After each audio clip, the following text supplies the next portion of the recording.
Mbele, how are you, sir? I'm so very much fine. I'm so fine. How are you? I'm good. I'm good. It's good to see you after so many years, my brother. Yeah, it's been ages. When last did we see each other? mm, was it 2 months? It's been long, man. It's It's been been long. long. Yeah, like It's I think it was around 2017, somewhere there, 16. But sure. it's been long. True, true. 2015, 16. Yeah, you are Yeah, right. somewhere You there. are right. Yeah, 15, Yeah. 16. And it's amazing that you are still exactly the same way as I left you. I'm sure it's just that you are a psychologist. By the way, you could have told me that, hey, Lady B, you gained so much weight. No, you haven't changed much either. Wait, are you sure? Yeah, I think we have approximately the same level of stability, Yeah. body wise, appearance wise. Yeah. Appearance wise. Oh no, I'm grateful. Yeah. I'm grateful. And today we are talking about the psychological difference between men and women and how they impact, us in our relationship. Yes. Yes, and most people they will say that it's so like in this generation, it's so hard for people to actually keep the romantic relationship. It's actually so hard because it's like we don't understand each other, man, Definitely. because of That's the true. because of the very same issue. Yeah, that Yes. is so true. So, Mr. Mbele, can we just go straight to what are the types of psychological, differences that are there? Okay, so when it comes to the issue of differences, it's mainly with regards to the brain structures between men and women, how our brains are structured. For instance, women are said to have two vocal areas. That means within a day, a woman has got more words to spend than a man. That's why you find women chit-chatting now from time to time. It's even gossip as well, you know. there's just so much. There's just so much happening because of you guys have got two vocal areas in your brain, which allows you to be more verbal than men, you know.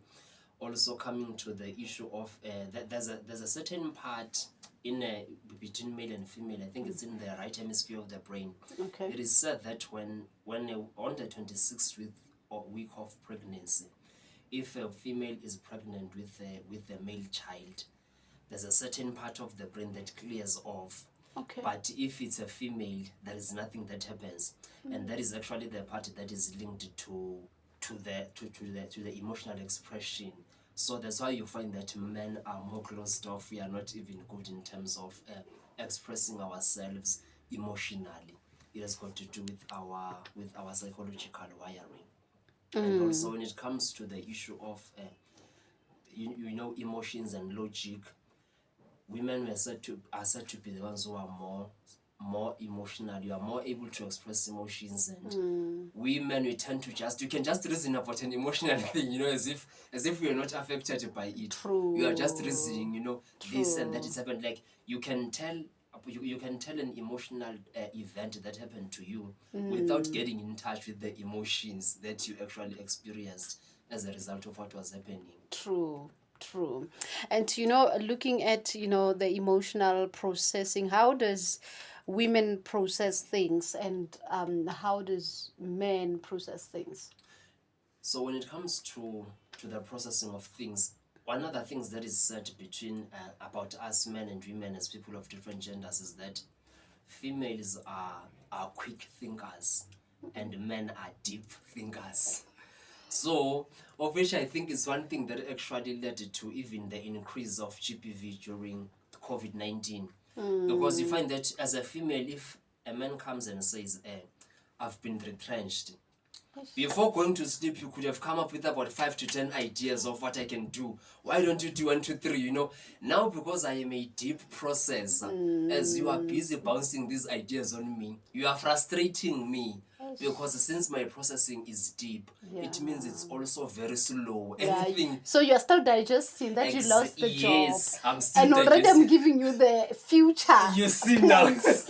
I can imagine, man. Yes. So now, That's like, yeah. bad. So now, those are the discrepancies that exist in terms of how we process things. So it means now we could both be looking at the same thing, but respond differently to it as a result of our psychological makeup. You know, and sometimes because of as a man, I am a deep processor and also processing things slowly.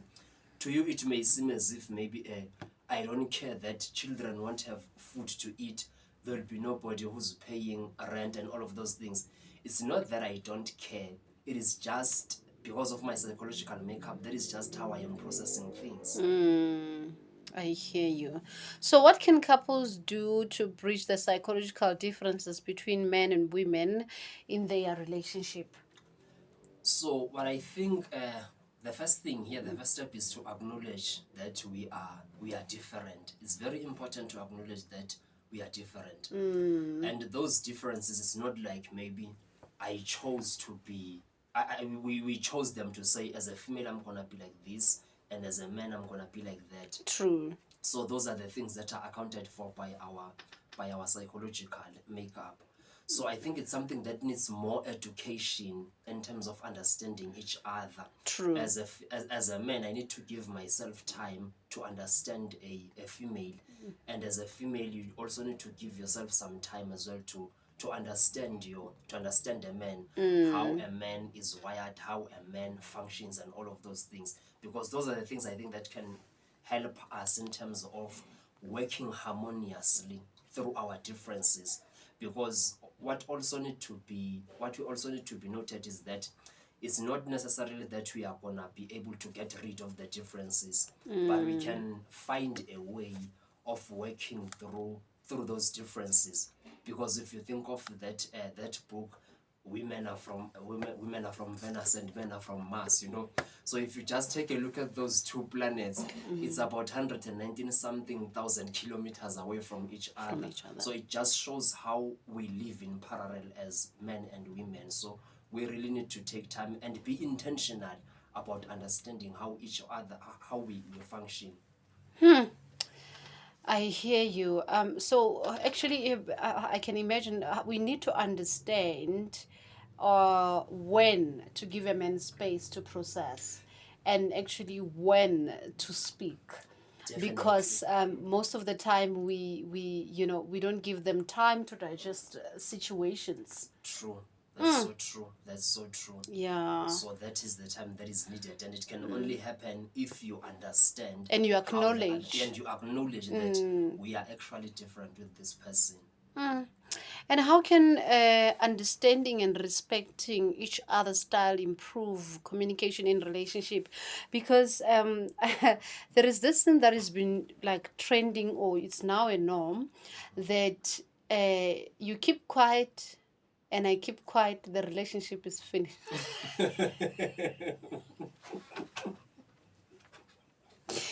And unfortunately, this is how the relationship ends these days, and we cannot ignore that, man. That's people. They move on having questions of what really happened there. That's- that that just can't be further from the truth. It's so true, right? And what I also think we need to look at is our upbringing. If you're to notice, you only talk about the things that are bothering you in a relationship when emotions are heated up. So we are not conditioned or raised up in a way that you can be able to express yourself without necessarily being aggressive, you know. So most of the things that maybe you are unhappy about, they only come out on those days whereby you feel that today you are angry, you know. So the problem with the downside of that is that when there is anger involved, there can no longer be that respect. You know, you cannot give a person a respect you cannot be able to express yourself or communicate in a respectful way when emotions are heated up. So respect goes a long way, because if you approach somebody with respect, even if you are expressing a dissatisfaction about something, you are gonna do it in a respectful way. Because remember now, as human beings, we not only respond to what is being said, but also to how it is being said. You know, you can speak something that would normally provoke a person, but because of you are delivering it in a proper manner, you find that the person does not get provoked. So it's not just an issue of communicating. You know those people would be like, when I'm angry, they know I tell them where to get off and those kind of things, like those things are not right, because even if what you are saying is a fact, I'm not gonna be able to take it because of how you are saying it. True. You could be telling me the truth, but because of how you are saying it, I'm gonna be defensive. So respect comes into play. It becomes a very important mediating factor in terms of communicating, because when you express yourself in a respectful manner, I am also able to understand where you are coming from without necessarily being defensive as well. And I like the fact that you are raising the most important thing, that respect goes a long way. And it cannot just be communication. If it doesn't have respect, then it doesn't have a direction. That communication doesn't have direction. And in case of actually fixing things, it's actually making things to even be worse. True. So, That's so true. yeah, so respect goes to even to say respectful manner of communication, respectful manner of, because sometimes we communicate, but the body language, Yeah, that's the true. body language says, you know what, take it or leave it.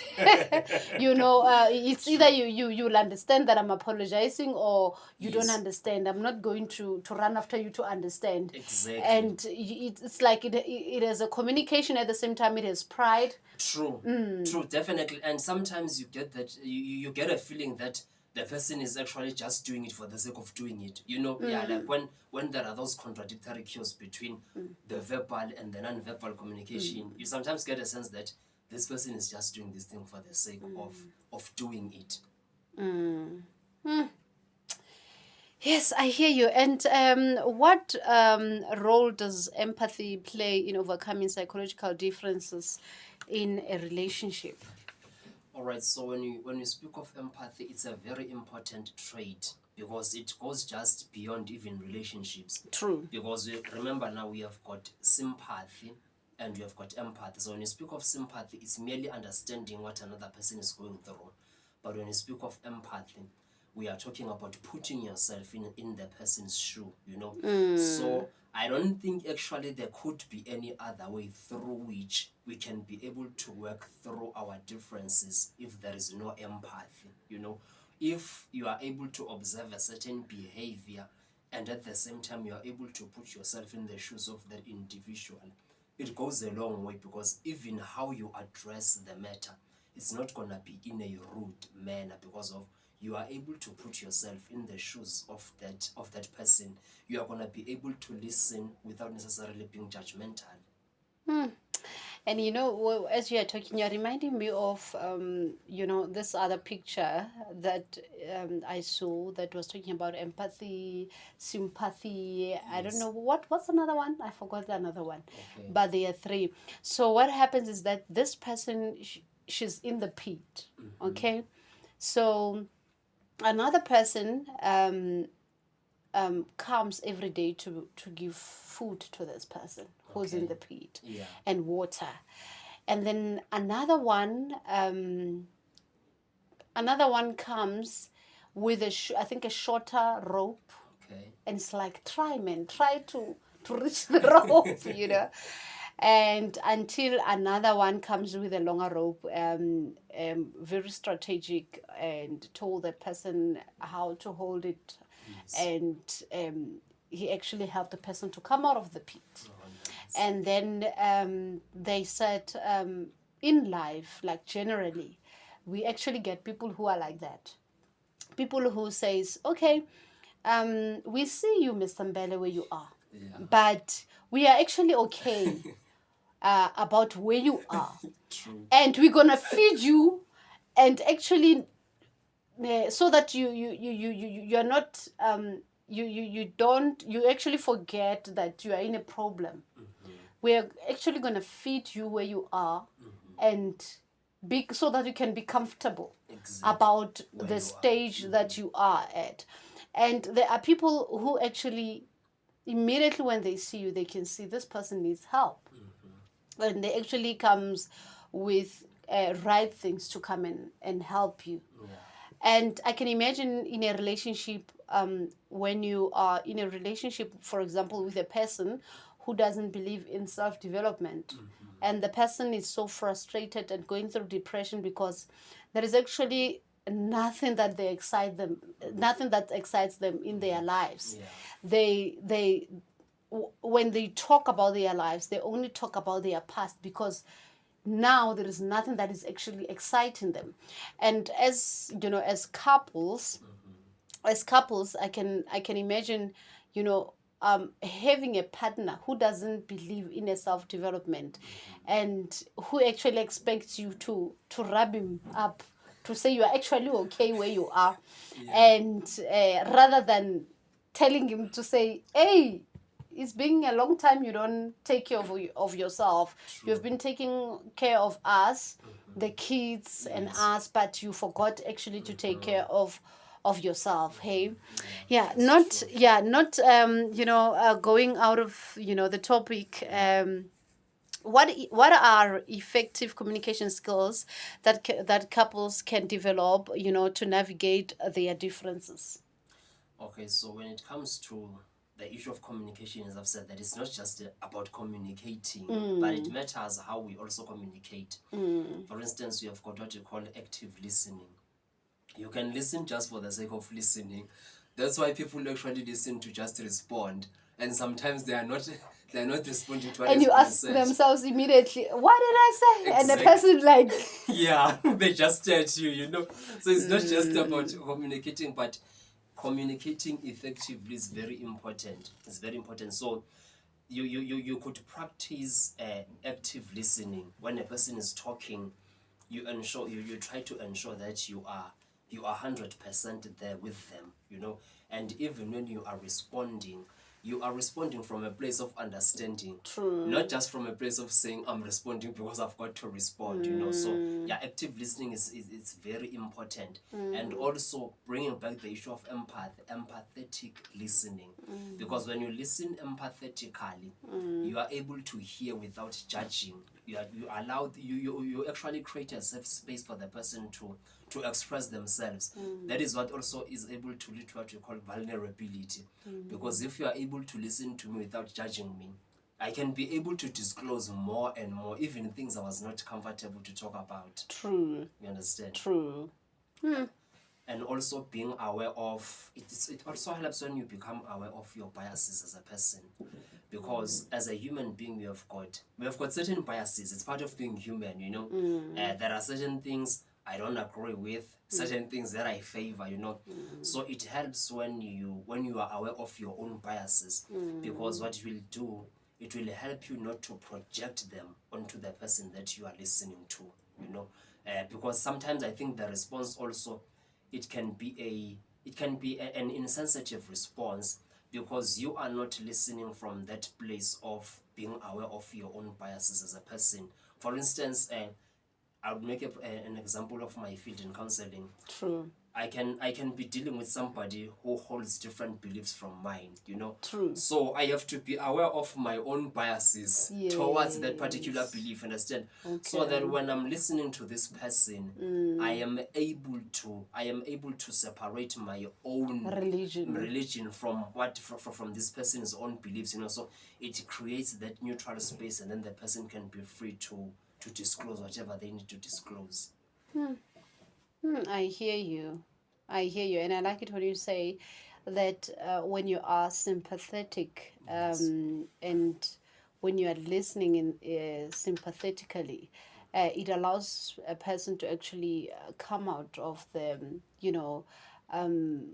the closure that they are in, and they actually disclose more. Yes. And I think that is one of the things that we struggle to have, to create a safe space Definitely. for people who are around us, Yes. to actually feel that I know with Bonolo or with whoever I can go as much as I can outside, and whatever I feel, whatever I say, it's actually it's actually going to land in good years of Definitely. non-judgment. Yes. Yes, irrespective of her belief and Yes. and people they sometimes they tend to think that you support people Yeah. for for what they do and for what they believe in, but not necessarily that Yes. you actually agreeing with them fully, but because you have the ear to listen Yes. and to actually being interest or showing interest in what they say, Yes. then it's one of those things to say, okay, Mr. Mbele, you are here, you're a counselor, you're a professional counselor, and you are listening to a sangoma, for Yes. example, a sangoma podcast, let's say. Yes. And because maybe you are listening because you want to actually understand how other people view things Yes. and how other people see things. And for example, maybe one of your clients, they believe both in Yes. in medical and traditional. Yeah. Yes. And when a person sees you, it's like, no, I think Mbele now he's losing it. He has started to be more interested, Yes. to the things of Inyanga Yes. and, this Yeah. and this and that. Only to find that, to say that you are mature enough, True. to explore your mind. True. So True. that when you meet a particular person, then you know what kind of language they speak. Definitely. Because if you are not exposing yourself, then it's gonna be easy for you to to step on other people's feet. That's true. That's true. What you are mentioning is very important, because at times it actually helps to be able to see the world from that person's perspective, to say, why is this person why does this person view the world the way they do, True. because sometimes it takes you actually being able to view it from that perspective, so that you can be more able to even help the individual. True. Yes. Because there's this other couple that I know, they were lovebirds until a guy went to Twasa. And then the lady was like, no ways. I am not going to do it. Yeah. And mind you, they were loyal to each other. Everything was okay. But for the mere fact Yes. that he went out to Twasa, Yeah. he was like, no ways. And I realized that this is something that they can work on. This is something that they can, as much as they have differences, this is something that should they go for counseling, should they go for other help, they can get help. It's just that by then I was still too young, to talk to them or to even address them. To say, no, man, I mean, there is more into life than to judge each other. There is more into life than to live this beautiful thing for this. You understand? Yeah. And looking at, if you have just joined us, I'm with Mr. Mbele, and we are talking about the psychological differences between men and women and how they can impact their relationship. And looking at that, how can couples balance their individual style and needs in a relationship? Yeah, you see that one, I think that tends to be challenging. Yeah, that one tends to be challenging. A little bit, yeah. A little bit, because we come from an era where you were told that you are halves making a whole, Yes. But now the narrative has changed over the years to say, no, you are actually complete. You need to be 100%, that era of you being a 50% that will be completed by someone another else. person. That is something that we had to unlearn at a certain stage. True. To say now, you need to enter in a relationship complete. Yes. Yeah. So that you don't become clingy and too desperate, So now when it comes to that issue of balancing, the word that comes to my mind is it's compromise. It means there will have to be a compromise on certain things, because, for instance, let us say this person is into soccer and I know very well that soccer is not my thing, So it means somehow I may have to compromise that to say, okay, let me watch soccer with them to just see what is it that they are enjoying the most So about this. much. Exactly. No, even though I know very that I'm not so much into sport, but for their sake, I now have to try and say, let me understand actually what people find so fascinating about soccer, so that that balance, it takes serious maturity and also understanding that I have got to compromise on certain things as well. I've got to compromise so that there could be a room for two people who are 100% unique individuals who come together.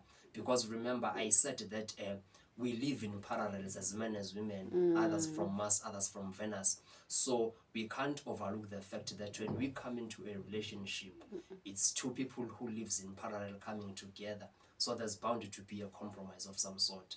So there's bound so that individuality to say this is who I am is fine, but there has to be certain things that you negotiate along the way to say, okay, can we try to do things? It's a love language. It's a love language. Yeah. You can never compromise if there is no love. True. That's so true. So there has to be that to say, okay, this is the kind of a person that I am. Maybe I'm not into your outings and all of those things, but from time to time now I have to adjust it to say, okay, we are going out and all of those things, So and I like the fact that you're actually making an example with soccer. Yeah. Because hey, you know guys who love soccer. Yeah. Oh, they can actually be awake for the whole night just to watch that 90 minutes game. They can drive. They can drive from Northern Cape to Johannesburg just to watch. Yes, that 90 minutes that game. 90 minutes game. That's how much they love it. And it's so sad that if a person loves something and spends so much time on that particular thing, let's say this is your partner who loves soccer, and he spends so much time watching soccer, and you are not willing to watch soccer with him. Yes. So that means you will have 30% and soccer will have 50%. But if you are compromising, then the 50% plus the 30% is going. It's all coming to you because now you are actually compromising. Yes. And at the end of the day, you will actually enjoy it. I always say that when you spend enough time with somebody, you actually tend to learn them in a different way. That's true. The more you spend time with them, the more you naturally understand them better. Definitely. The more you naturally get to adapt even certain things that they do. Yeah. And you naturally you naturally love them. It's true. It's true. It's like you are looking at them, but in a different manner way. Now, because you spend so much time together. And I wish, or it's not really a wish, but I wish that people can actually know the importance of spending time together, more especially if they're in a romantic relationship. Exactly. And not seeing each other like check out, check in. That's true. It doesn't work. No, check in, check out. It definitely. No, that's so true. I know it from personal experience. There are many people I was told, hey, this person is so arrogant and all that. But the more you spend time with the person, you look for the arrogance you're told about. You don't see it. You look for the pride you're told about. You don't see it. True. You just see the person in a totally different light, and then you wonder, where are all these things I was told about this person? Because I can't see even a single one of them. And looking at what are some of the misconceptions about women and men that are often overlooked by the society? All right. So now, what I found to be the greatest misconception is that is when we want to put all women under one umbrella and all men as well under one umbrella. For instance, there are societal expectations of how a man should behave, and also societal expectations of how a woman should behave. I'm just going to make an example of marriage. if you are a woman, you are most likely expected that you are after marriage. There cannot be anything else that you True. are yearning beside marriage. If you are a man, you are expected to be this masculine, dominant individual. And if And you when are you, not, when you talk, yes, and you must be moneyed exactly, so that you have a sort of dignity. True. So now, when you don't exhibit those, you are seen in a different way. They see you in a different way when you don't exhibit those. To say, for instance, I'm just gonna make an example whereby in a relationship where a man is not so dominant, and that man would be seen as if this woman did something to this man which is wrong, and sometimes it's not. He's just a man who is maybe attached to the feminine side of himself. He's not aggressive. You don't get that traditional masculinity that you are used to. But that is still, exactly. Mara, that is still very much normal. He's just a male who happens to be attached to a feminine side. And then you find a woman who is maybe dominant in a way, in a relationship. In a masculine. She is displaying the traits that are expected of a man, and that also is still very much normal. And because what happens in most cases is that the man who's more attached to the feminine side is likely to be attracted to a woman who's attached to the masculine side. And when the woman is the one maybe who takes the lead in most of the things, we begin to suspect that something could be wrong with this man. But truth is, it is just very normal, only if you give yourself time to understand what is happening. So we cannot put all men under the same category and umbrella, the same with women, and assume that since you are a man, you should be behaving in this manner, and if you are not, something is not right with you. When it's not, it's just normal, but we have not educated ourselves on that. True. That's very true. And the reason why I'm saying that's very true is because looking at myself, when I'm back at home, I'll be the one who's doing the garden. Okay. I'll be the one who's doing the garden, and my brother will be there. Yes, And only that you push him so hard to come and actually do it, but it's not something that he enjoys. Exactly. Like I enjoy, I enjoy working outside, and I can imagine if I get married to a man who doesn't like even to hold those garden equipment. And there are those kinds. Even myself, I'm not so much into that. Into that department. Yeah. So, and you can imagine if other people, they come and visit us and they find me like here. Exactly. Like in and I'm in. You can imagine the look. You can imagine the look, and Yeah. and they find maybe a partner doing whatever that he likes in the kitchen as well. Exactly. And you find that those relationships, they actually work much more better, man. They do That's work true. better because they understand each other. That Karen, sorry, Garden, yeah. Forgive my man when it comes to garden, yeah. And we don't just, and we accept that we don't abuse each other about such Yes. things, and True. understand that as much as I enjoy being the side, Yes. and I'm masculine in certain things. Yes. Other things, they are, I'm girlish, and he is masculine in certain things. Yes. Because when I grew up, my uncle had a business of selling what you call bricks. Yeah. And would carry those bricks, put them, like pack them in a truck, Yeah.